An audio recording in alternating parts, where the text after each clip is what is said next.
Queridos irmãos e irmãs, presente aqui no santuário, você que nos acompanha Brasil afora, você que vai ouvir esta pregação depois que ela foi aqui realizada.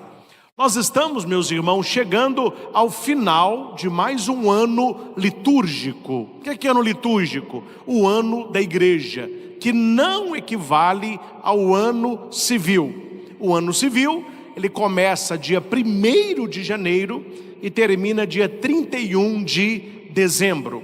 O ano da igreja, ela termina no 5º domingo antes do Natal, que é chamado de Domingo de Cristo Rei.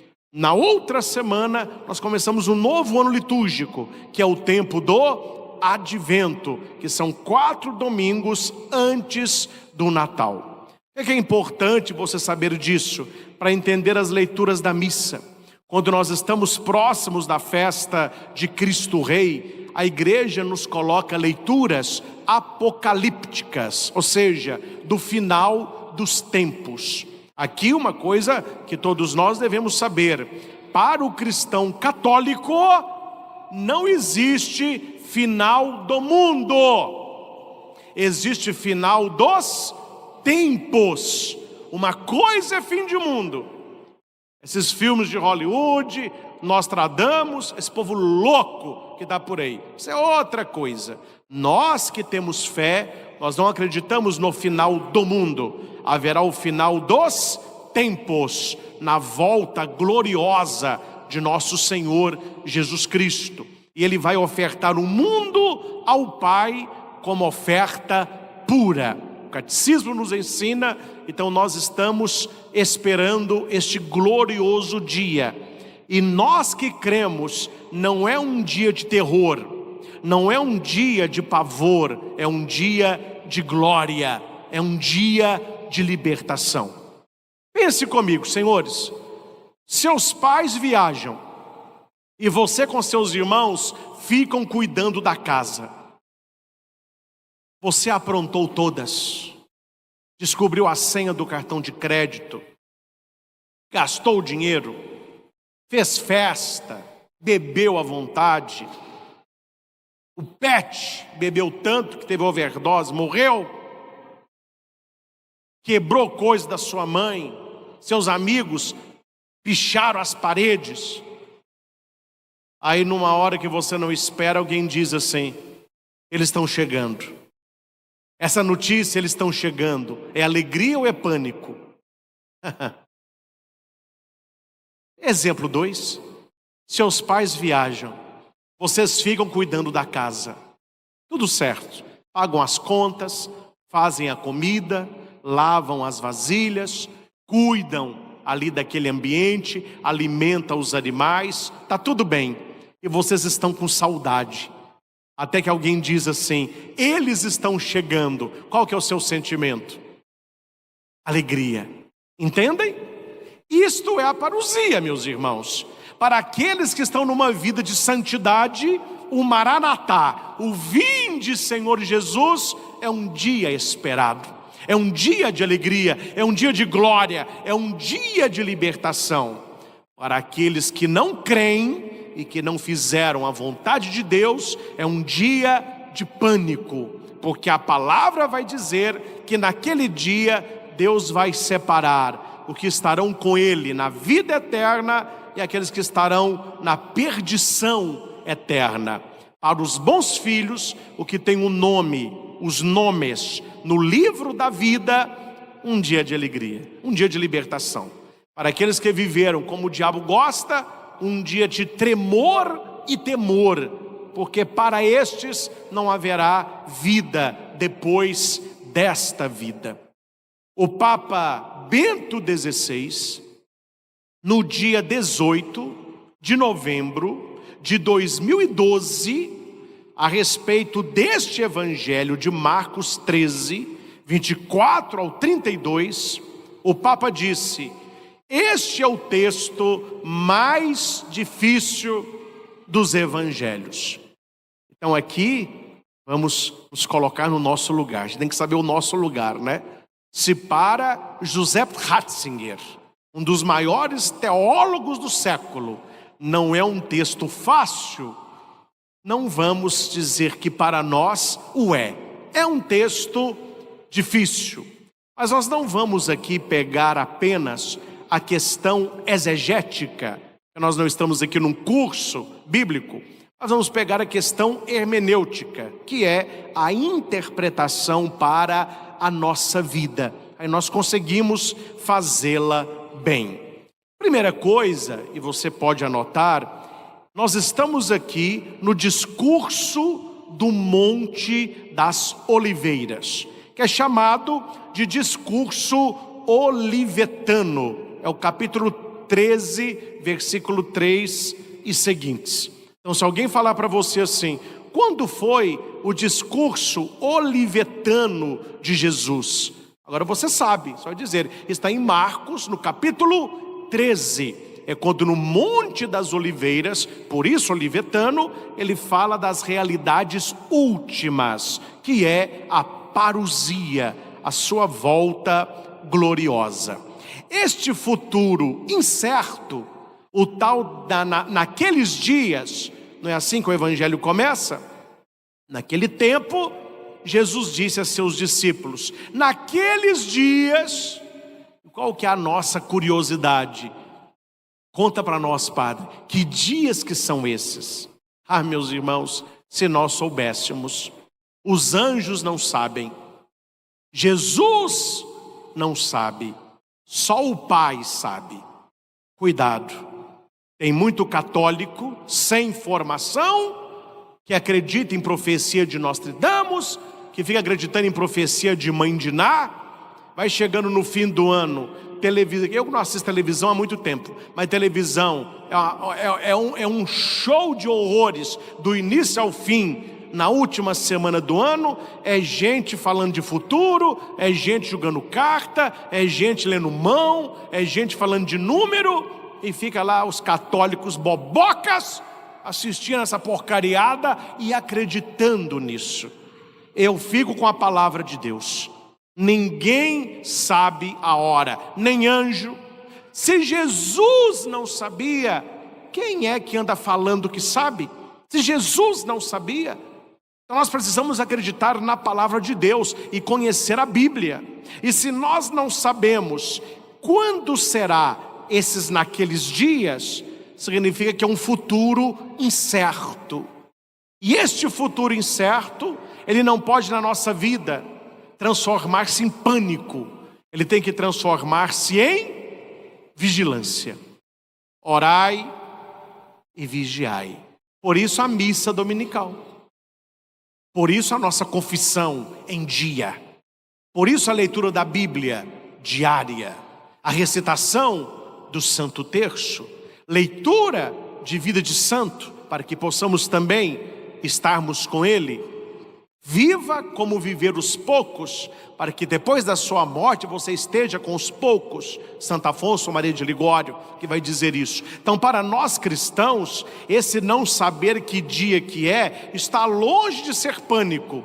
É uma atitude de vigilância. Então eu vou vigiar, eu vou me preparar para o Senhor Jesus, como a noiva se prepara para o noivo, porque eu não sei o dia e nem a hora. Então eu tenho que estar vigilante.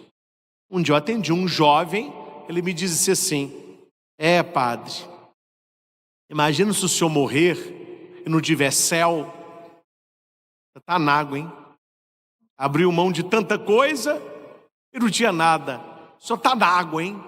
Falei, meu filho, se não tiver céu eu estou na água. Mas se tiver inferno, você está perdido. Se não tiver céu, eu estou na água. Mas se tiver inferno, você está perdido. E aquilo ficou na cabeça do rapaz. Então eu comecei a vê-lo mais na missa.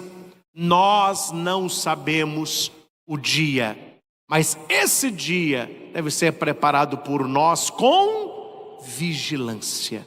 Nós cremos na palavra de Jesus. Uma frase bonita que ele disse no Evangelho, não é? Céus e terras passarão, mas as minhas palavras não passarão. Nós acreditamos em Jesus, amém? Então nós acreditamos na sua palavra, e a palavra dele não passa. Meus irmãos, infelizmente, o estudo no Brasil, vamos fazer grandes comentários, senão eles me processam, né? Mas a coisa é para não saber mesmo, é para não aprender mesmo.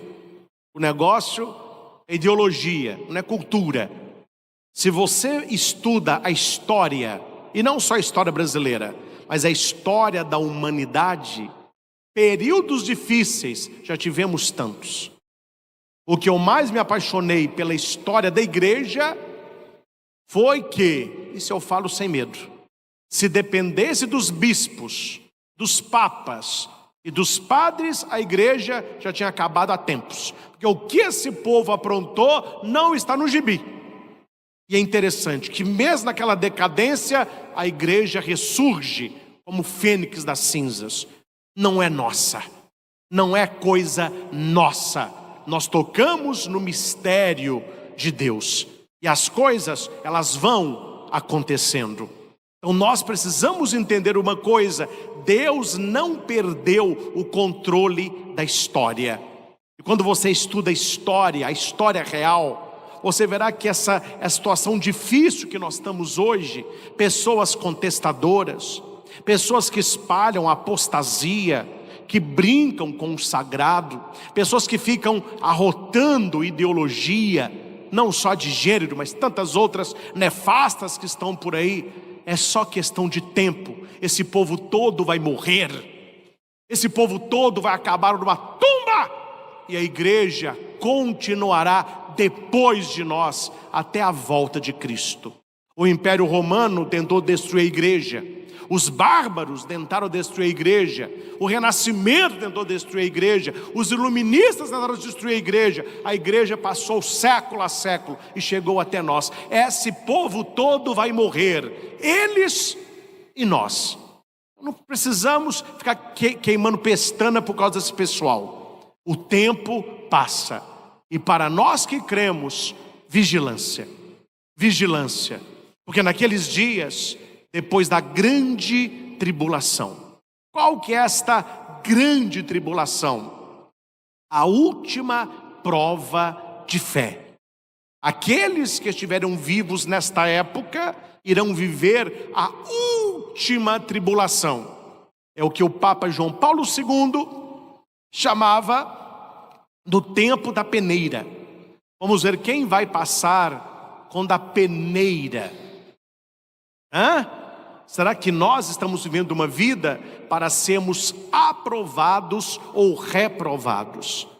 E aqui não é uma vida, atenção, não é uma vida que agrade padre, não é uma vida que agrade pessoas, não é uma vida que agrade seu marido, sua mulher, seu namorado, não, é uma vida que agrade a Deus.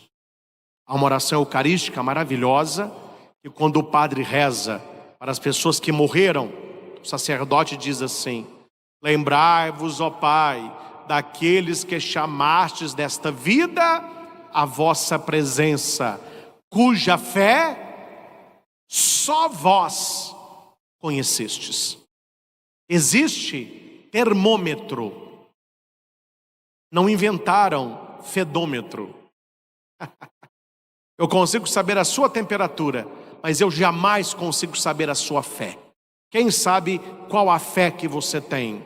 Você e Deus, e ninguém mais. Você pode falar que tem, ou pode falar que não tem. Deus que perscruta o teu coração, Ele sabe qual é a sua fé. E é por esta fé, ou pela falta dela, que nós seremos salvos ou condenados. Então, para nós, as leituras de hoje nos coloca aqui no versículo 27, Ele enviará os anjos aos 4 cantos da terra e reunirá os eleitos de Deus. É isso que eu quero.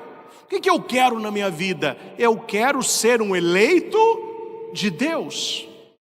Só que aqui você tem que ter uma opção.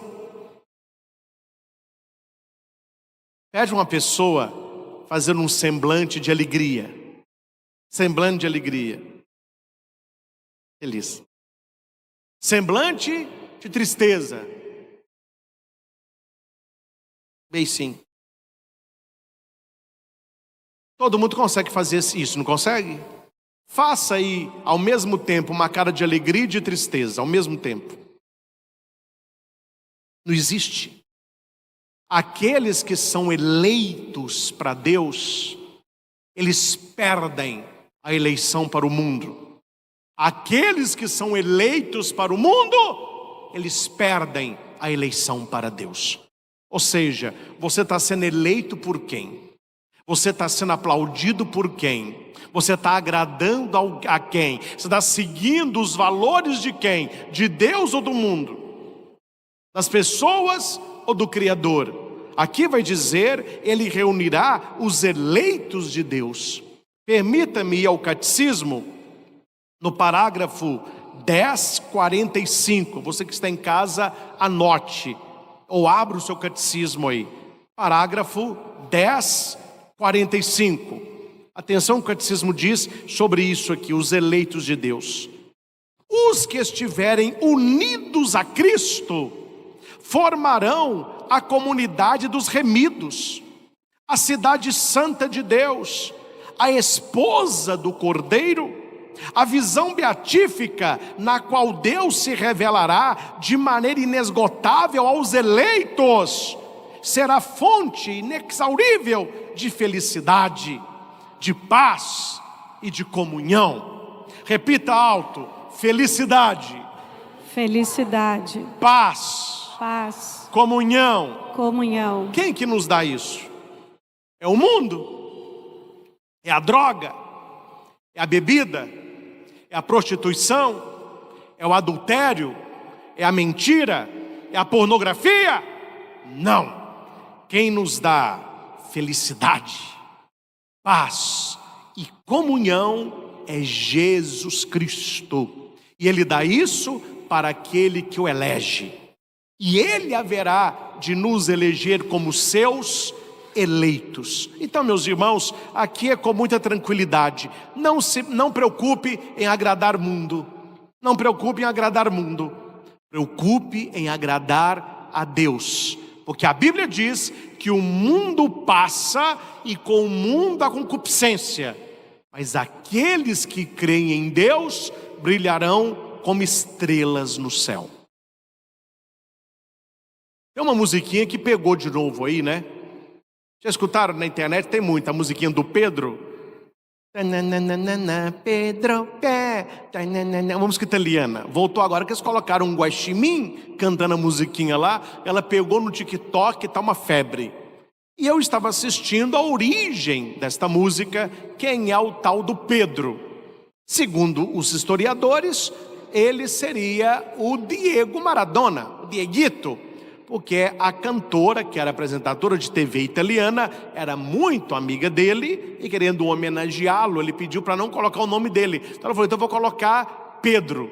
Então o apelido dele para ela era o Pedrito, por isso a música. Mas aí a notícia foi falando da fama que ela teve na época, depois ela caiu no esquecimento, e com esse filme do Guaxinim, essa musiquinha do Pedro caiu no gosto mundial. Tem vídeo americano, brasileiro, na Ásia, África, do TikTok, todo mundo cantando a música do tal do Pedro. Mas como que termina a reportagem? Ela viu o primeiro sucesso, ela não viu o segundo, porque ela faleceu em 2021.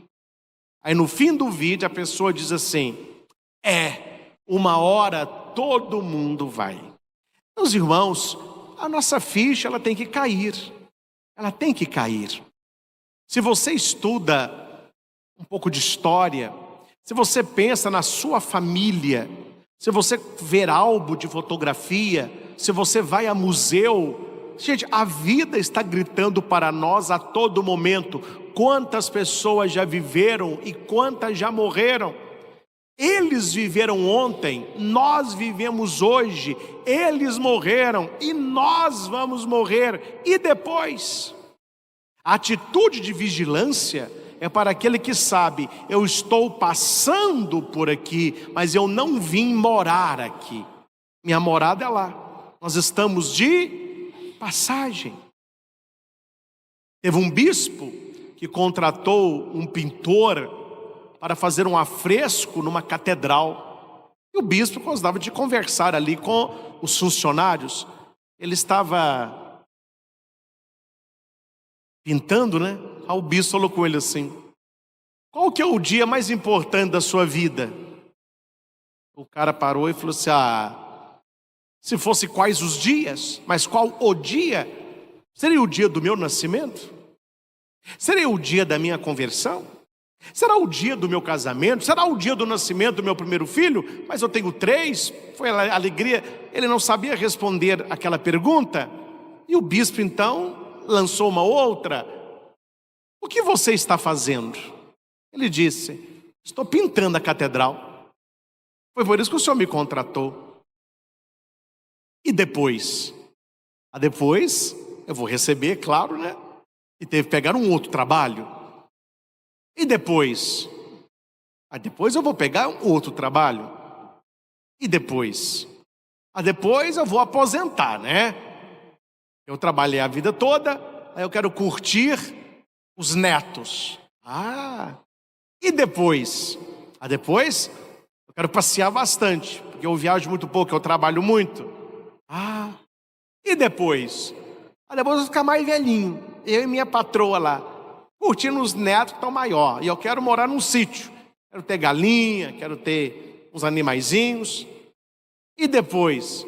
Depois eu vou ficar mais velhinha ainda. E depois?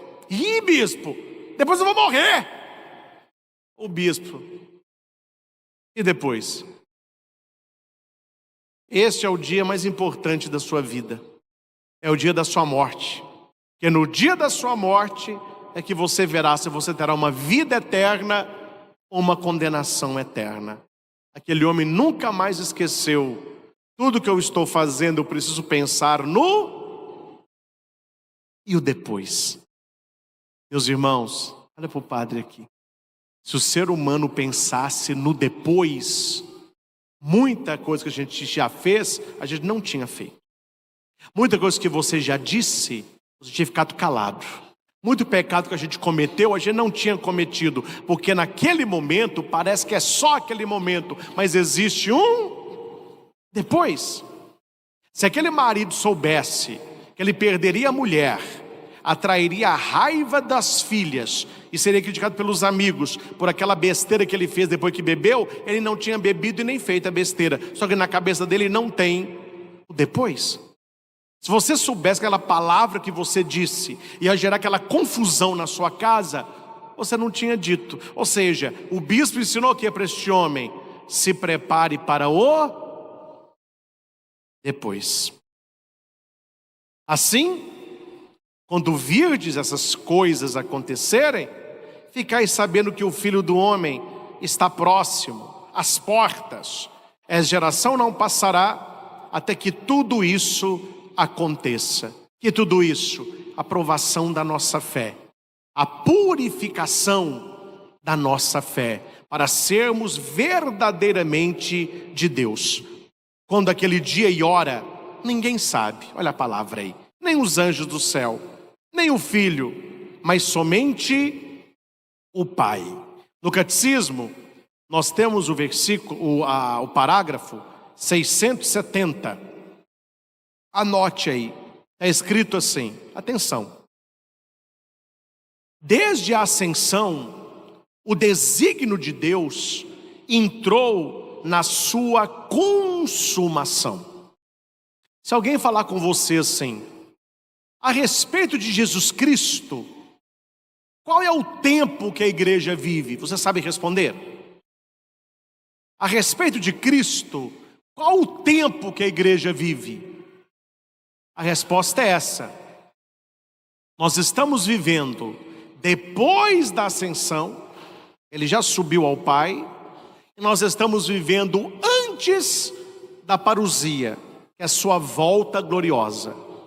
Jesus, terminada a sua missão na terra, ele se eleva ao Pai, a ascensão. E ele não voltou ainda, que é a parousia. Nós estamos vivendo aonde? Nesse tempo. E a igreja vai dizer no catecismo: já estamos na última hora. Então esta hora não é hora de relógio, não. É 1 hora, padre, a última hora.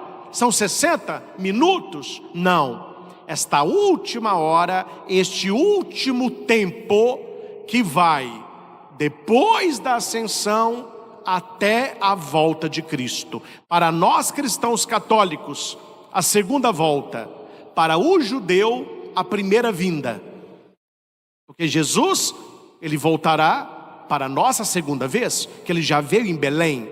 O judeu não aceitou, mas a segunda, eles aceitarão o Messias, que ele não virá mais numa gruta, ele virá em glória. Para eles a primeira, para nós a segunda. Mas esse é o tempo que nós vivamos. E a igreja nos ensina, 670, portanto, a era final do mundo já chegou para nós.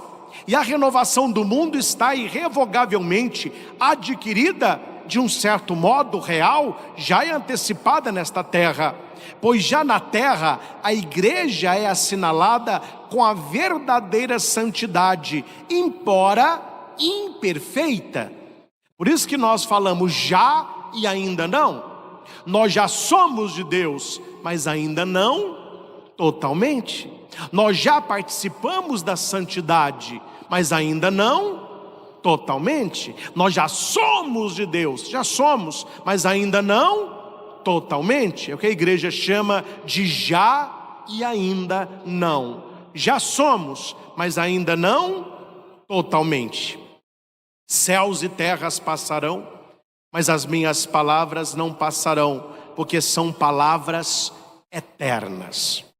Coroando o Evangelho, e assim nós finalizamos, nós vamos à primeira leitura deste domingo, que está na profecia de Daniel, no capítulo 12, versículo 1 a 3. O Evangelho que escutamos, vou repetir para a gente guardar, nos chama a quê? A vigilância, a vivermos como eleitos de Deus, crendo nas palavras que não passam. Talvez muitos aqui nos acompanham pela internet, pela TV, outros já frequentam muito o santuário. Esta nossa pregação do domingo de manhã, que é uma pregação mais extensa, é para valorizar algo que os católicos muitos não valorizam, que é a palavra de Deus. O que é muito valorizado no mundo protestante. Tanto é que uma pessoa aqui era um católico marmar. Porque católico mesmo sempre é católico, mas um católico que não sabia o que é ser católico direito. Aí ele sai da igreja católica e vai para uma outra igreja por aí. Qual que é a primeira coisa que ele diz? Lá a gente estuda Bíblia, lá a gente lê Bíblia, lá a gente tem que levar a Bíblia. E é interessante como que tem pessoas ainda existem na igreja católica que tem preguiça de ouvir uma pregação, de estudar Bíblia. Aí fica aqueles católicos de domingo para bater cartão. No domingo é dia de missa, deixa lá bater cartão. Aí, não vocês, mas onde que tem a missa menor? Onde que o padre nem prega? Essa que é a missa boa, onde que é uma missa de meia hora, a tal lugar, nossa senhora, é lá que eu vou. Bateu o cartão, cumpri a obrigação, domingo foi a missa. E eles desconhecem a palavra. E São Jerônimo vai dizer o que para o Papa Damaso? Quem desconhece a palavra, desconhece a Cristo. Eu acho uma vergonha um cristão católico, que se diz católico, que não conhece Bíblia. Eu não estou falando aprofundar na Bíblia como um padre sabe Bíblia. Pelo menos todos os padres deveriam saber. É um estudo contínuo. Mas o mínimo os senhores precisam saber. O mínimo da vida de Cristo vocês precisam saber. Por quê? Para viver a palavra, para proclamá-la e para defendê-la. É interessante que quem menos sabe de religião é os que mais falam. Quando você está num grupo lá do seu trabalho, ou reúne a sua família, veja lá, o que menos vai à igreja, o que não crê em nada, é quem fica dando pitaco em coisas de Deus. E você que deveria saber e citar a Bíblia, você fica calado. Não, padre, é para evitar confusão. Me desculpe, não é para evitar confusão, é porque você não sabe. Aí tem que ficar calado mesmo. porque há um ditado, não estou falando para todos aqui, mas para alguns certamente. É muito melhor você ficar calado e parecer um idiota, do que você falar e acabar com a dúvida, né? Então tem gente que tem que ficar calado, que não sabe nada, vai falar o quê? Mas nós precisamos conhecer a palavra, para que quando alguém falar alguma coisa contrária à fé, ou contrária às escrituras, você com carinho, mas com sabedoria, com firmeza, que você possa citar a Bíblia, mostrando qual é a doutrina da igreja e qual é a verdade da palavra. Isso só adquire com momentos como esse, ouvindo a pregação, anotando, aprendendo alguns termos, entendendo, não é? Alguém vai dizer para você, mas e como que é esse negócio de final do mundo? É estrela caindo? A lua perde o brilho? Que bagunça que é? Fala, olha, isso é uma linguagem bíblica, que é um texto difícil de interpretar. Mas a questão não é o texto, a questão é o contexto da sua vida. Se o texto fala disso tudo, ele quer propor o que a nós? A vigilância. Porque vai acontecer, eu não sei quando, eu não sei onde, nem Jesus sabia, mas o Pai sabe e eu creio. Então me chama vigilância. Outra coisa que o texto me ensina, nós precisamos viver como eleitos de Deus. No nosso batismo, nós fomos eleitos por Deus. Céus e terras passarão, mas as palavras de Cristo não passam. Quer dizer, numa fala dessa, você cala a mesa toda. Eles não sabem o que é o dom da vigilância. Eles não sabem o que é a tal da parousia, que agora você sabe que é a segunda volta gloriosa de Cristo. Eles não vivem a eleição do batismo e nem acreditam na palavra de Jesus que não vai passar. Então muitas vezes a nosso silêncio é prudência. É prudência. Eu não vou falar para não dar confusão. Me desculpe a verdade, viu gente? Se em alguns momentos é prudência, a maioria dos momentos é falta de cultura mesmo. Porque você não sabe o que você poderia falar ali. Então é por isso que é importante você ir até a leitura e beber na leitura. Assimilar a leitura na própria vida. A primeira leitura de hoje, da profecia de Daniel 12, 1-3, fala nominalmente de São Miguel. Ele é o guerreiro dos eleitos de Deus. Ele batalha a nosso favor. Então é interesse nosso rezarmos a ele.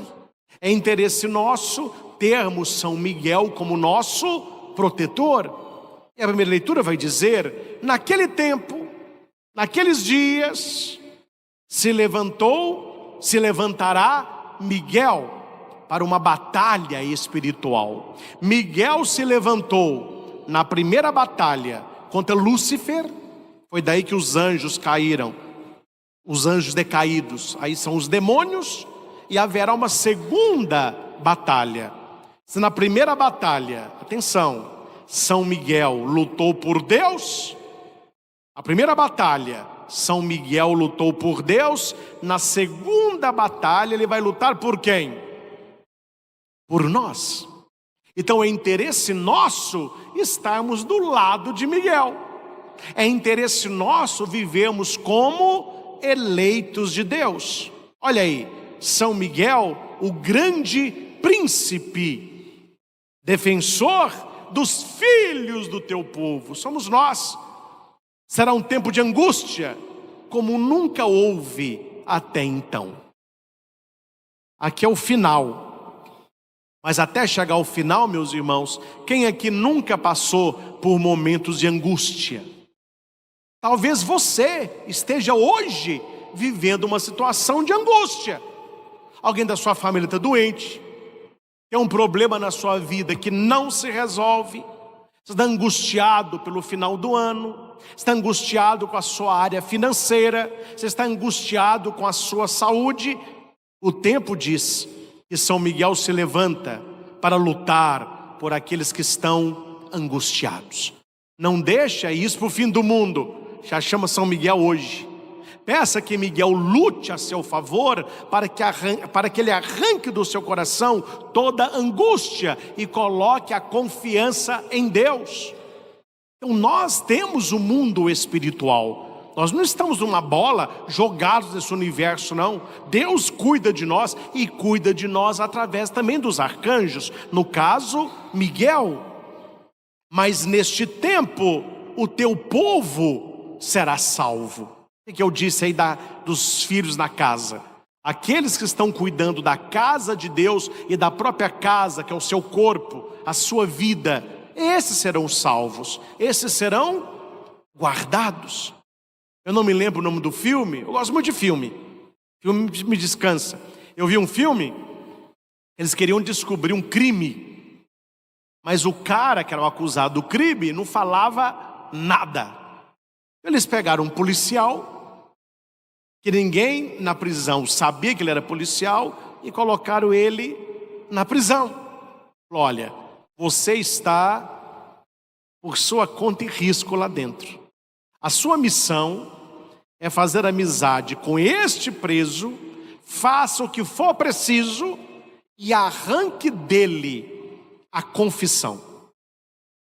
E aquele policial, que ninguém sabia, ele entrou como criminoso, ele começou a entrar no grupo deste cara, que é como se fosse um líder ali dos presos. E no meio do filme, o que acontece? Ele descobre que eles estão planejando uma rebelião. Iam matar o diretor, matar lá os carcereiros, iam tomar o presídio. E ele então comunica isso aos policiais. Então o chefe dele vai dizer: então você tem 2 dias para descobrir e arrancar da boca dele se ele é ou não o criminoso que nós estamos procurando. Ele disse: mas como que será? Falou: olha, se estourar a rebelião, fique calmo. Nós vamos entrar, a polícia vai acabar com a rebelião, e neste dia, no meio de toda a bandidagem, nós te conhecemos. Eles não sabem, mas nós sabemos. Você é policial. E nós vamos guardar você. Nós vamos tirar você do meio desta batalha. Gente, esse filme é um pouco a nossa vida, não é? A hora que o mundo tiver um caos, aquela bagunça, e os anjos chegarem, eles vão tirar aqueles que são deles. A rebelião estourou, meu filho, o filme todo, aquela violência toda, os policiais entraram, a hora que viram ele, esconderam-no atrás dos escudos, e o cara saiu. Aí, depois que ele aparece de farda, que o pessoal viu que ele era um infiltrado. Na verdade, eu não estou contando um filme, que vocês não sei o nome do filme, mas na verdade esse criminoso não era o acusado, não. O acusado foi o irmão, não sei de quem, que colocou ele na prisão, porque ele que tinha matado. Aí no final descobre que quem era o acusado era alguém da família mesmo, estava só querendo o dinheiro lá da família. Mas estou citando o filme porque aquele policial, ele tinha uma certeza: no momento do caos, eu serei reconhecido e eles vão me guardar. É isso, meus irmãos. Nós temos o anjo da guarda, nós temos São Miguel, que vai lutar a nosso favor. E no meio do caos, quando São Miguel aparecer em glória, é preciso que ele diga assim: aquele padre ali, Padre Cristo, é dos nossos, tira. Aquele ali, é dos nossos, tira. Aquela mulher ali é das nossas, tira. Eu quero escutar isso, amém? Ou você não quer? E ai de você se não escutar, meu filho, você está perdido. Se você não escutar, os anjos falam: esse é nosso. É isso que a leitura diz: mas neste tempo o teu povo será salvo. Aquele que vive a verdade de Deus será salvo. Muitos do que dormem se despertarão, uns para a vida eterna, outros para o opróbrio eterno, ou seja, a perdição eterna. Então não basta acordar, é preciso acordar para Deus. E por último, eu quero terminar falando aos pais, aos professores, aos catequistas e todos aqueles que pregam para alguém ou ensinam algo para alguém. Olha o final da primeira leitura: os que tiverem ensinado a muitos homens os caminhos da virtude brilharão como estrelas por toda a eternidade. O que é que o mundo tem ensinado? Vocês sabem o que é que o mundo tem ensinado. O que é que a gente tem que ensinar? o caminho das virtudes. Ah, padre, mas quem ensina isso vai ser ridicularizado, cancelado. Não tem problema. A gente não quer ser eleito pelo mundo, a gente quer ser eleito por Deus. Os pais aí, o que você tem ensinado para os seus filhos? É o caminho da virtude? O caminho da santidade? O caminho da fé? Porque se os pais ensinam os filhos o caminho da virtude, eles vão brilhar como estrelas no céu. Eu que sou um pregador, que tenho o microfone nas mãos, eu que tenho que ensinar para os senhores o caminho da virtude. Nem sempre é uma palavra que agrada, que alegra, mas é a palavra de Cristo que nunca vai passar. Ou seja, ao mesmo tempo que eu estou instruindo vocês e os que estão em casa, estou garantindo o meu filho. Porque aquele que ensina a muitos o caminho da virtude, brilha como estrela na eternidade. Eu não estou preocupado em agradar o mundo, porque esse mundo passa. Eu estou preocupado em agradar a Deus. Faça o mesmo. Então, meus irmãos, as leituras deste final de semana são verdadeiramente uma pérola. E nos ensinam a olhar para as realidades últimas com vigilância, com esperança. E qual é o dom do Espírito para este tempo? Olhando a leitura que nós escutamos, qual é o dom do Espírito? É o temor a Deus. Não é ter medo de Deus, é ter medo de magoar a Deus, de perder a companhia de Deus. Se eu não sei que dia que o Senhor vem, eu tenho que estar preparado. O Senhor pode até demorar um pouco a vir, mas a gente não demora muito a ir. Aí aquele jovem que me disse, eu termino com ele, porque comecei com ele. Ah, padre, se não tiver céu, você está na água. Mas se tiver inferno, você está perdido. Ele me dizia, eu quero viver o prazer do mundo, eu quero aproveitar o mundo. No final da minha vida, eu me converto. Aí Deus vai salvar a minha alma. Falei, olha, seu raciocínio está corretíssimo, mas eu tenho só uma pergunta. Qual, padre? Qual é o final da sua vida? Você vai morrer que dia? De quê? Aonde? Com quem? Quem é que sabe disso, meus irmãos? Ninguém sabe. Estava hoje de manhã, enquanto comi uma coisinha lá em casa, passando umas notícias de ontem, essa manhã mesmo, aqui em Minas, não me lembro o nome da cidade, uma família bateu o carro, só sobrou um nenenzinho. Morreu o pai, a mãe e 2 filhos. Eles saíram para viajar no feriado, estavam voltando. Não me lembro a região, é em Minas Gerais. E a pergunta é, a família deles, os filhos deles, eles acordaram hoje e pensaram assim, nossa, hoje é o nosso último dia de vida. Vamos nos converter. Ninguém sabe. Eles não sabiam, eu não sei e você não sabe. Como nós não sabemos quando será a vinda de Cristo, nós não sabemos quando será a nossa morte. Qual que é a nossa atitude? Desespero? Não. Vigilância, esperança, santidade, temor a Deus. A liturgia aponta para as realidades últimas da humanidade, mas também para as nossas realidades últimas. E se nós sabemos em que morreremos um dia e morreremos, não é para você abrir mão da sua vida, não é para você parar de fazer o que você gosta, mas é para você pensar, aquilo que eu tenho feito, eu faço como eleito de Deus. Aquilo que eu tenho construído, eu construo sabendo que a minha vida eterna não é aqui, é com o Senhor. Que as leituras nos abençoem, que elas nos alimentem e que nós possamos viver uma semana maravilhosa.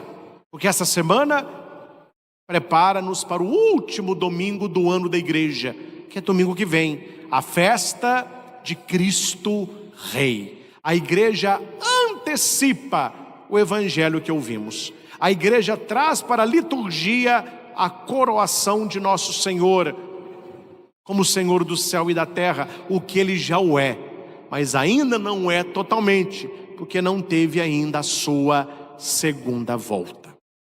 Você que acompanha sempre essas pregações aí da sua casa, compartilhe, Deixe o seu comentário, deixe o seu joinha e, principalmente, se puder, volte, escute de novo esta pregação, marque no seu catecismo os parágrafos, marque na Bíblia os 2 textos que nós trabalhamos, para que essas leituras possam ir fazendo de nós eleitos de Deus, não apenas de boca, mas sobretudo de coração.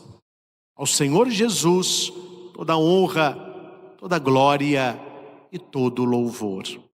Louvado seja nosso Senhor Jesus Cristo. Para sempre seja louvado.